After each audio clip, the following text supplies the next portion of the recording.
Hello, my Zentangle friends. This is Barbara Langston, CZT, Certified Zentangle Teacher, and welcome to day 31 of the Inktober Tangles for 2023.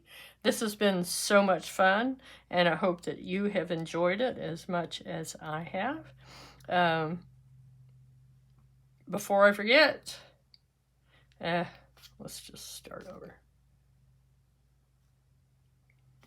Hello, my Zentangle friends. This is Barbara Langston, CZT, Certified Zentangle Teacher, and welcome to day 31 of the Zentangle.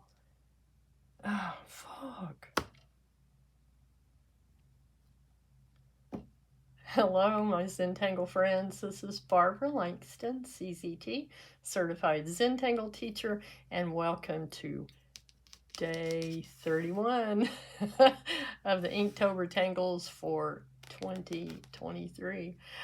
You know, I did these fingernails a couple of years ago for Inktober, and it's very difficult. I don't know how people do it, but it's fun. Day 31 is Pokeroot by Zentangle Incorporated. And if you're new to this playlist, please look in the description for introductory video links and information on how I plan to put this together. There will be a wrap-up video when I finish this to show how I'm going to put my tiles together. This is my sketchbook that I made. There's also a link in the description for how that is done. It is a disc bound system, as you can see up here. And maybe you'll notice that I have all of my little places filled in on the front of my sketchbook. These are some of the favorite patterns that I played with during this. Okay, let's scoot this over. If you're posting on social media, please use @BBL_Tangles so that I am notified when you post your tiles, and I have just loved what you're doing. It's just so beautiful. And the tag is Inktober Tangles 2023, and this is our last tile. Can you believe it? All right, I am going to do this in this last section that I have here, and then this will be my chop. And I'm trying to make sure if I do this, really I don't know. I had to look at what I'm doing. This is going to be my center tile, and so my purple will be going in that direction like this, okay? And so this will be Pokeroot, and this will be my chop. I had to stop for a second to make sure I was setting this up right. All right, Pokeroot. That is one of the 102 tangles of Zentangle. It is a very simple pattern, and I have to admit that I struggle with it just because of my perfectionist wants these to be perfect, and I don't do perfect. And so I just want to show you that there are, different ways that I've seen it. Let me zoom in a little bit. There we go. All right. So watching videos and listening to Molly and Maria and Martha and looking in the Mosaic app, Martha puts her she makes her stem and puts the little C shape, and then she makes her orb so that that is in the center. I hope that makes sense. Maria does hers closer to this, to where the stem only goes at the bottom. Maria sometimes does this, where she puts that little whatever you want to call it, that little line that goes down the center. I have seen them done this way. I have seen them done with these orbs, or the aura around this, and some towards the center, some towards the bottom. These I don't particularly like using, but that's okay. This one was from the Project Pack Day 1 video from Zentangle, and I followed that sort of to make that one. And then here I'm just trying to show the different ways that you can do the little orbs. And like I said, that's what that is. So let's, I want to show you these also. I'm going to have to zoom out a little bit. Okay, forgive my struggle with these fingernails. I end up popping them off. Okay, this is one that I did on a pre-colored tile, and this was one of the Project Pack videos or something, but they did Quabog, Q-U-A-B-O-G, that's what this pattern is, and then started putting Pokeroot on them, but I do not like how mine look. I made this one too fat, and I have a habit sometimes of making these curl up. Okay, all right, hang on just a second. Fun's over. The nails are coming off. Okay, nails are off. I have a habit of making this kind of curve up, and that's one of the ways that poke leaf looks, but not poke root. Okay, and I've seen this done many times. This tile I actually like. I enjoyed doing it, and I just kind of concentrated on making my orbs more circular, okay? And I like how this one came out. So let's do our last pattern for Inktober without the fingernails. Just couldn't handle it. All right, so we're going to start with our stem, and you don't have to make it very long. We're going to put a little C curve across that, and then we're going to just make an orb around it. And I made this one down towards the corner, so I'm just going to come around like this and bring it back and touch it there.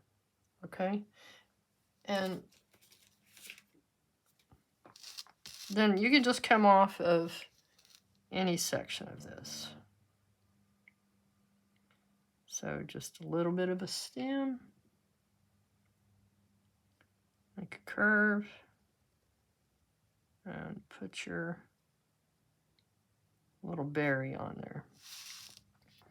And I looked up Pokeroot, and some people consider it a weed, but a lot of people use it as a medicinal herb. That was very interesting. My daughter and I, in the past, have tried making tinctures, and that would be an interesting one. Okay, I've made this stem coming off this way, and then I'm just gonna pretend it's going behind, come around, and it would go behind here and just have a little bit there. Okay, let's do one here.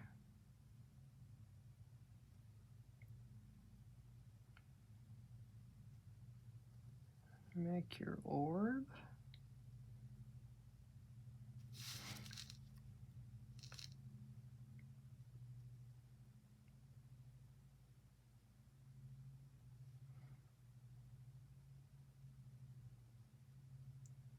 You can vary the size.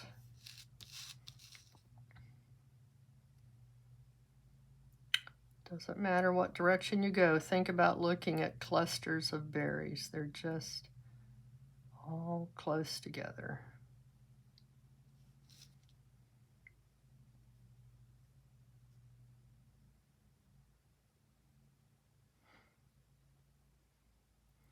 And you can see that mine are not consistent as far as shape. And that's okay. Just have fun drawing them.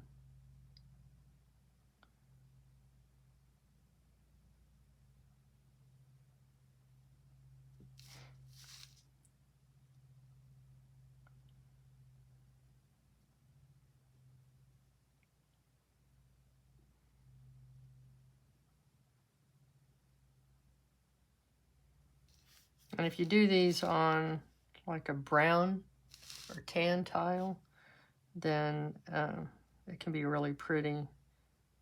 Adding white for highlights when you do the shading.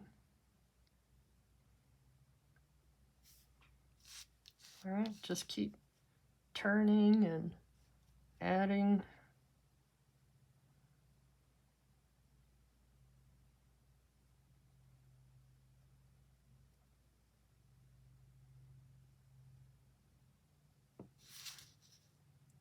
You could put a little one, or you could just have it go off your section. Okay.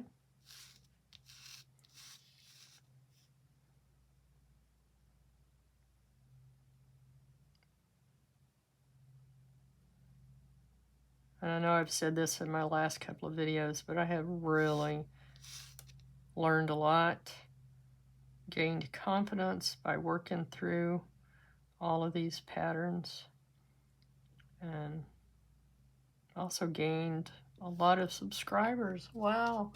During Inktober, I went over 10,000 subscribers. That is just so crazy, fantastic, unbelievable to me. When I started this channel, I had some videos that I wanted to share with former students, and wasn't sure of the best way to do that. So I was sitting there one night and I thought to myself, what about YouTube? And I actually heard this thought that said, if you build it, they will come. And I said, okay. And I did it, and I haven't looked back. I love it. And love meeting so many fantastic people and seeing your tiles.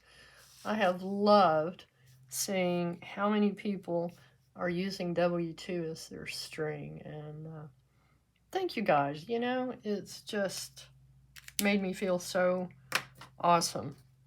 I appreciate it. Okay, now for shading. You could come in here and put orbs, or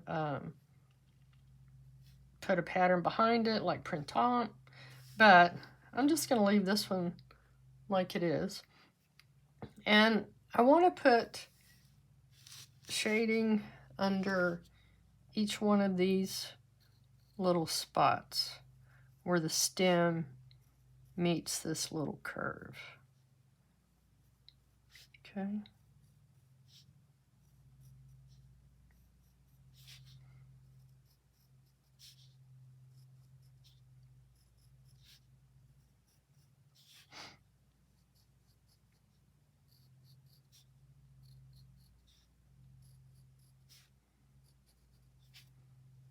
All right. And with my blending stump, I'm just going to soften that just a little bit.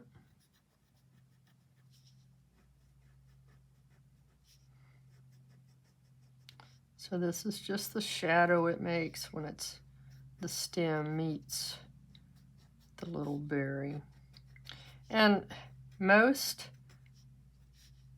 Zentangle tiles, or I'm sorry, patterns, are non-representational. However, poke leaf, Pokeroot, and Inktober are botanical, so they do represent something. But for the most part, Zentangle patterns do not, the original patterns. Okay, so I'm looking for a scrap piece of paper. Actually, I'm just going to use the back of this.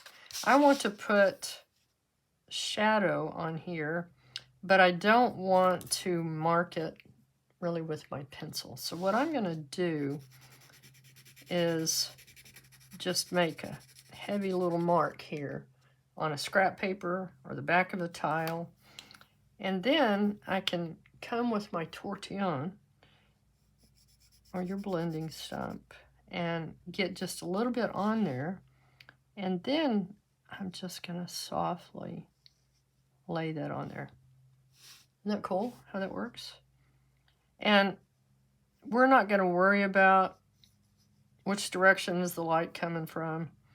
We're just going to put a little bit of a curve on each one of these, and it helps to give it more dimension. Okay? And if I were to put my pencil down, I might accidentally get it a little bit too rough, and then you end up with a heavy line, and that's not what we want. Okay? So I'm just going to use this, kind of like picking up paint with watercolor.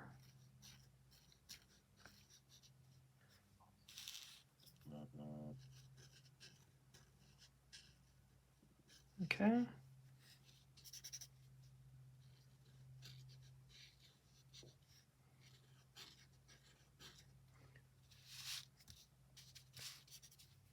You could just do one side, or you could do all the way across.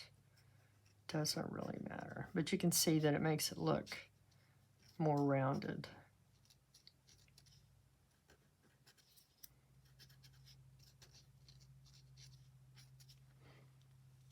All right, there we go.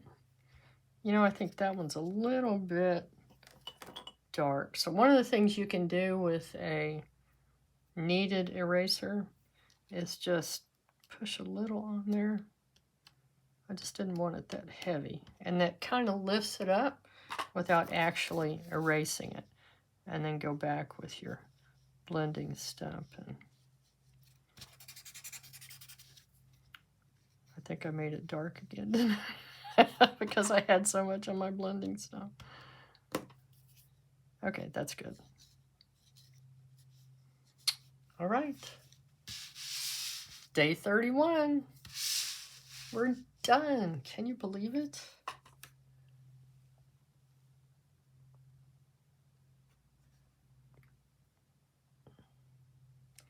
All right, I will have a wrap-up video. I'm going to show you how I'm going to put all this together. This will be my center tile, and this will be my chop. And it's going to be pretty. I'm putting it in a 12 by 12 frame that I got from Michael's, and I use those a lot. They don't cost much, and they work well. All right, thank you. I have loved this. I'm so happy that you have joined me on these crazy adventures and put up with my not perfectness. I hope that you'll come back for whatever's next. I'll see you in the wrap-up. Thanks. Bye.